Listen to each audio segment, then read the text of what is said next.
Good day, my friends. It's Mrs. Egan. I've got another book for you. So, last book that I read to you was Moira's birthday. And at the end of Moira's birthday, I mentioned that you always don't have to have a cake or cupcakes to celebrate a birthday. And it made me think of my birthday when I was little, your age. My mom used to make me an ice cream pie. She used to take graham crackers or Oreos and crush them all up, mix them with a little bit of butter or something, and push them flat in a pie crust. And then she'd take my favorite ice cream, and at the time it was chocolate. Now it's mint chip, but at the time it was chocolate, and she'd melt it just a little bit so it was really smooth, almost like soft serve, and then she'd mix in candy with it.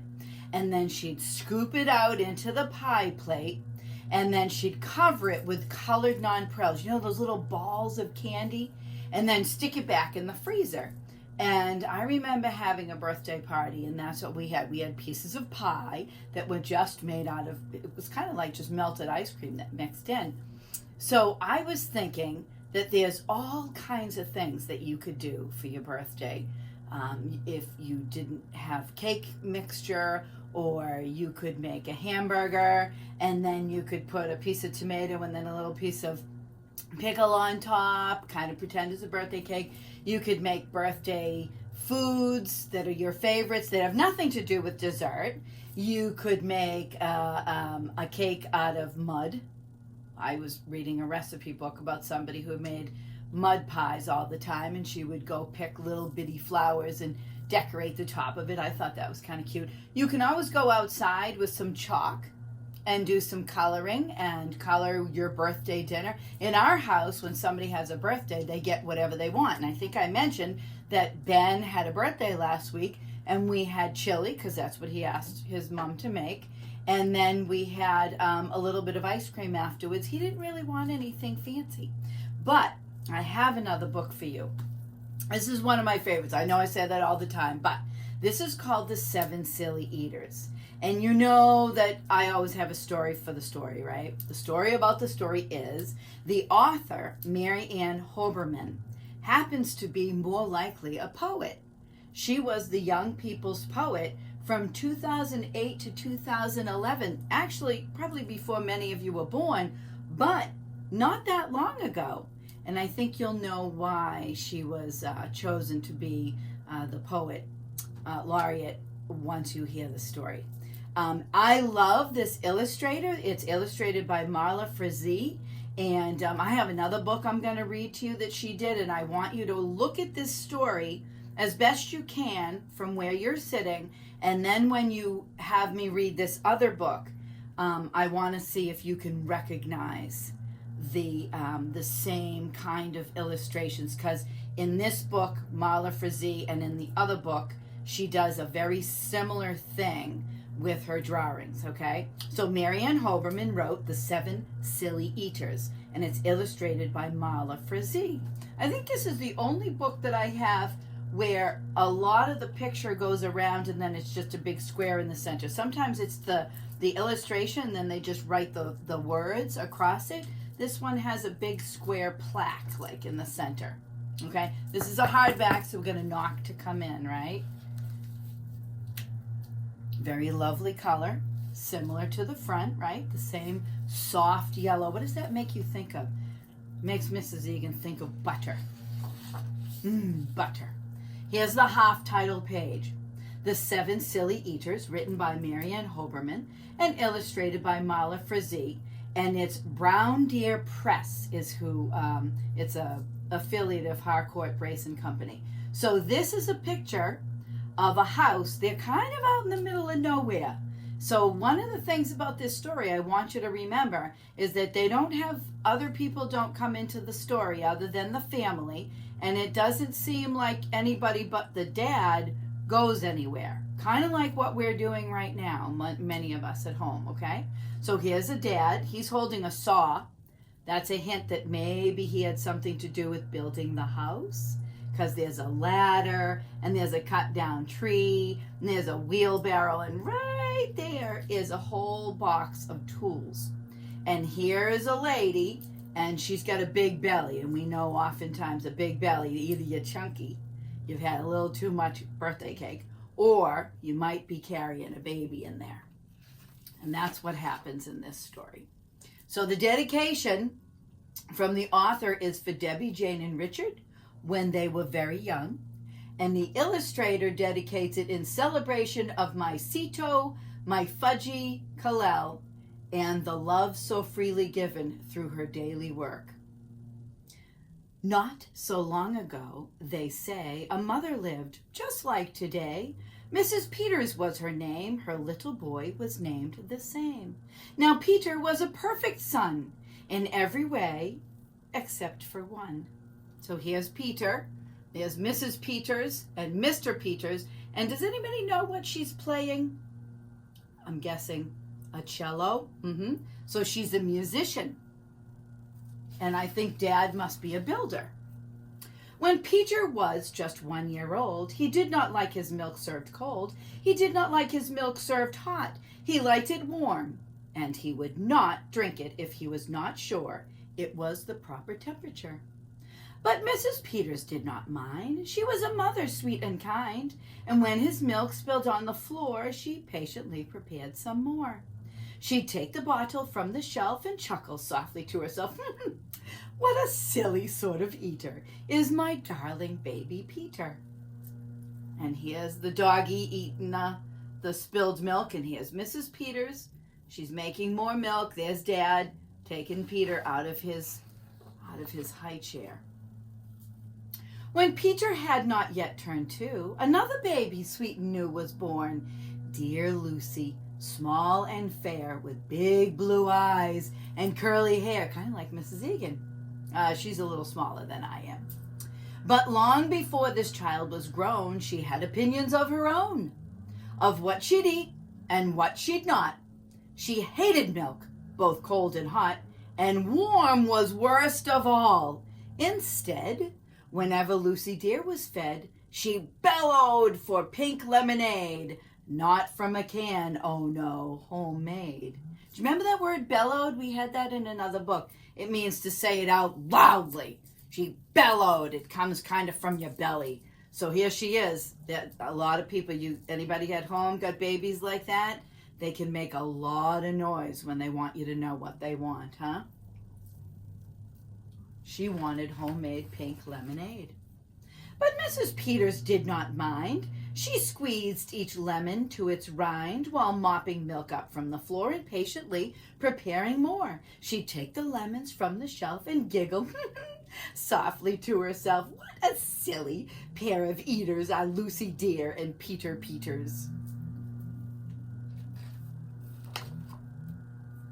Now Lucy grew and Peter grew till he was 3 and she was 2, and who was 1? Why, little Jack, with eyes so brown and hair so black, a happy baby, never cross, but all he'd eat was applesauce. Here he is. Here's Jack right there. Now, in the back, I don't know if you can see, but Dad is planting a lemon tree. And Mom, what is she doing? She's peeling apples. Can you see all the leaves on the ground? We know it's fall, and apples come in the fall. Peeling apples by the pound, Mrs. Peters faintly frowned. She'd take the apples from the shelf and murmur weakly to herself, what a silly bunch of eaters are Lucy, Jack, and Peter Peters. Now there's how many children? 1, 2, 3. Peter, Lucy, and young Jack had another brother, Mac. Mac was charming, round and plump, but if his oatmeal had a lump, Mac would dump it on the cat, and Mrs. Peters hated that. Look at him right there. He's scooping the spoon, he's dumping it on the back of the cat. I don't think the cat likes that. But since she loved her children 4, she'd strain the oatmeal 2 times more. She'd take it from the pantry shelf and mumble sadly to herself, what a foolish group of eaters are all my precious little Peters.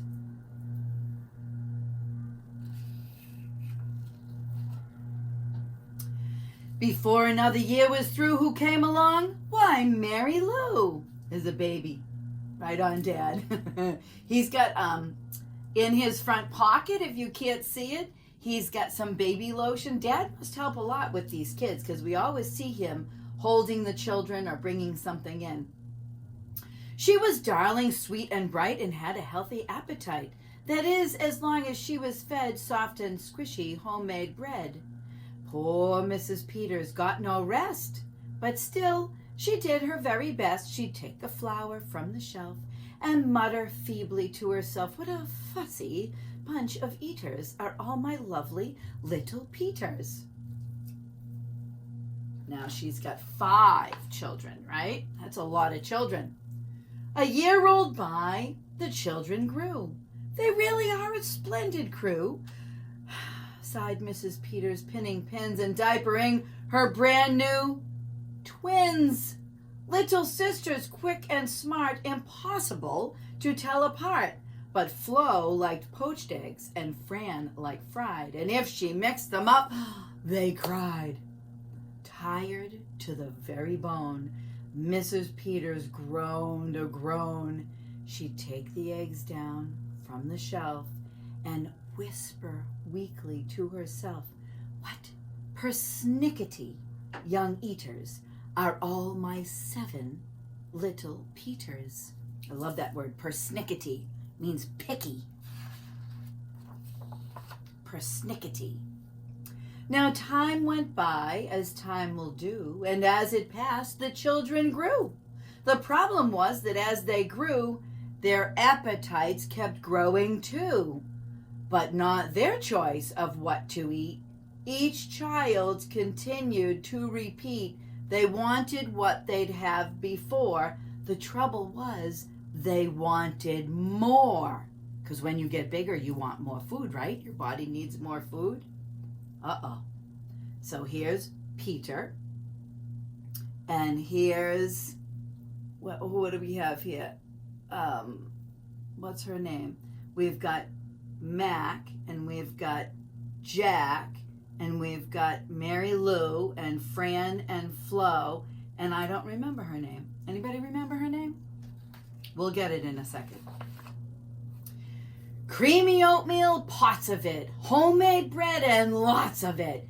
Peeling apples by the peck. Mrs. Peters was a wreck. Look at that page, that full page. What a mess. Do you see all the children? They're outside. Dad's gone food shopping. The animals are running around. There's laundry everywhere. I don't see Mrs. Peters' cello anywhere in sight, but I do see all the foods that all the children want. Lucy, wasn't that her name? That's Lucy. She wiped her brow and heaved a sigh. Another year was passing by. In fact, she realized with sorrow her birthday would arrive tomorrow. Drearily, she shook her head and wearily went up to bed. So sometimes grown-ups, I'm going to go back a page, sometimes grown-ups, they kind of lose their cool. It happens. They get upset, they're tired, things aren't going the way they had hoped they would go, and sometimes grown-ups yell. I think Mrs. Peters is yelling, and I think that's why everybody has stopped and they're not used to seeing her do that. But that's okay. She's just upset for a minute. Now look at this page. She realizes that she needs to go to bed. It's just the best thing. Mrs. Egan has the same thing when she gets overtired. I know. I just say to Mr. Egan, I need to go to bed before I start yelling or crying or getting upset. I need to go to bed. So that's what Mrs. Peters is doing. And she's saying goodnight to everybody. Dad's over here reading a book to a couple of the kids. She thought the children had forgot her special day, but they had not. At crack of dawn, they all began to carry out their secret plan. Mrs. Peters would be fed a birthday breakfast in her bed. A breakfast made of all the foods that kept them in such happy moods. So what do you think is going to happen? They each eat something differently, right? So this is what? This is Peter. This is Lucy. This is Jack. That's Mac is in bed here. This is Mary Lou. And this is Fran and Flo, or Flo and Fran. We don't know. They're exactly identical. Look at, they're all sleeping in one room. All of them. The cribs are side by side. There's bunk beds over here and bunk beds over here. And she's got a canopy bed. I used to have one of those. It has a top to it. And Peter is right on the edge. And look, he's got toys on the edge. He's got a book and a flashlight. How many of you read with a flashlight at the end of the night? This is a great book. Lots of things to see in the pictures if you can get yourself a copy. So while their weary mother slept, down the stairs the children crept. And from the cupboards and the shelves happily they helped themselves. Cheerfully they chopped and stirred, preparing what they each preferred. But despite the pains they took, since nobody knew how to cook, to measure things and make them hot, the more they tried, the worse it got. Now you can imagine the mess, right? Wait till you see the mess. Because they're all making their own individual things, right? First, Mac's oatmeal turned out lumpy, which made poor Mac turn grim and grumpy. In fact, the lumps got him so cross, he dumped them in Jack's applesauce.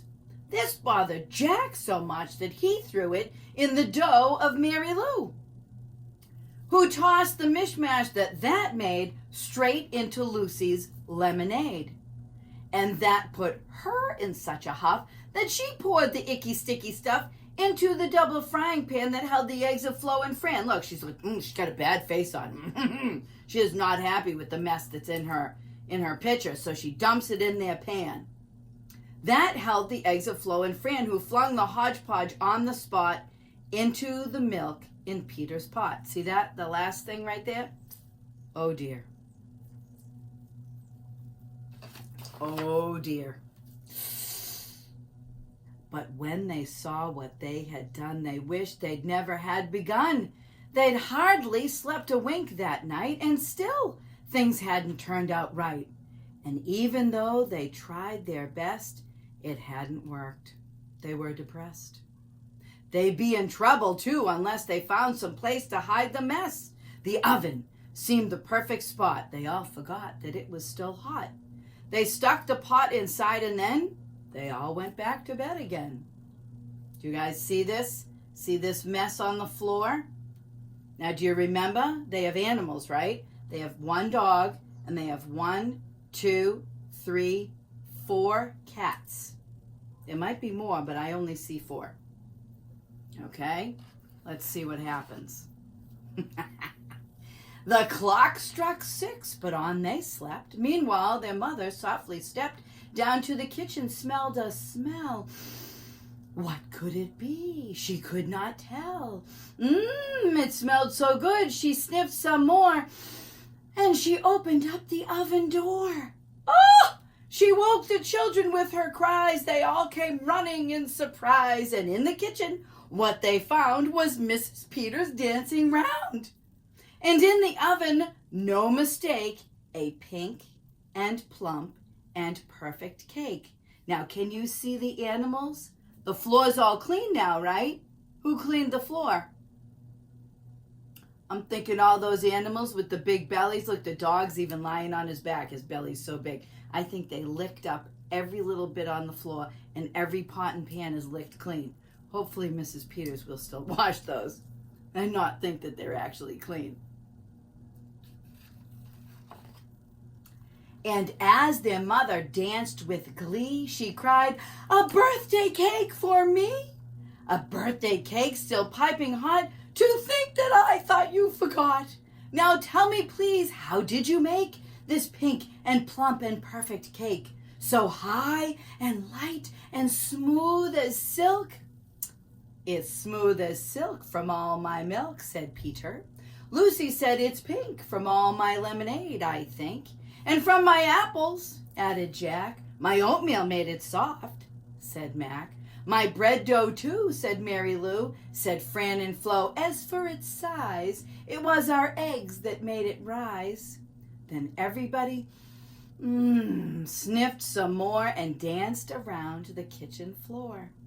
See? They're all dancing. She's dancing with each one of the children and Mr. Peters. They put the cake upon a dish and lit the candles. "Make a wish," the children cried, "before you blow." And Mrs. Peters did just so. And what is more, her wish came true, as birthday wishes always do. And from that day to this 'tis said, the Peters family all is fed a single, simple meal, just one, a meal that's good for everyone, a meal on which they all agree, made from their secret recipe. They all take turns in mixing it, they all take turns in fixing it. It's thick to beat and quick to bake, it's fine to eat and fun to make. Look, they're all cooking. It's Mrs. Peters' birthday cake. Now, I want to go back 2 pages for 2 reasons.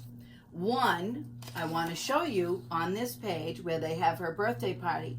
On the ground is a little, it's probably a blanket or a little cloth, and on that are all homemade birthday presents. Somebody picked some flowers. There's a couple of acorns here. Somebody made a pretty little card. This is a box of something that's all taped shut. This one's all wrapped with some paper or a newspaper or some kind of paper that's around the house. And this is a jar that somebody got a little bug is inside that. I don't know if you can see that. I think right now where we can't go out to the stores, this is a perfect time to go see what you can make or find or share or give as a birthday. So we had a birthday the other day, and Ben gave away one of his games to his niece. Yes, it's a used game, but he thought she might enjoy it. And this page, I want to stop on this page because now I want you to notice that Mrs. Peters is playing her cello again. And everybody is helping to take care of things. One of the kids is on the floor cleaning up. Somebody's putting away dishes. Dad and Peter are doing the dishes. There's 4 of the children are sitting in the middle cooking. Everybody's cooperating. Instead of all doing their own, they're all working together to make the pink and plump birthday cake, right? So that is the 7 Silly Eaters. I wanted to mention, in case you want to get any of these books, all of these books are in print. And I wanted to mention to your grown-ups that there are a couple of places that you can still order books from, other than just online places. I'll tell you a couple of bookstores that Mrs. Egan goes to. One of them is the 8 Cousins down in Falmouth. One of them is Paper Cuts, that's in JP, Jamaica Plain. And one of them is Unlikely Story in Plainville. Now, those are kind of interesting names. I want you to try to figure out why somebody would name a bookstore those names. Oh, there's also Blue Bunny, I think it's called, in Dedham. That's 4 of them. I would like you to go look and find out why they're called that. And by the way, Unlikely Story is owned by the author who wrote all the Wimpy Kid stories, and Blue Bunny in Dedham is owned by the Reynolds brothers, who did the Dot book and a couple of other stories Mrs. Egan has read to you. Okay? So I have had a wonderful time reading you one of my favorite stories. This brings together a couple of things for Mrs. Egan, right? Reading and what's my other passion? Food. So go and see what kind of silly eater you are. Have a great afternoon. Bye, guys.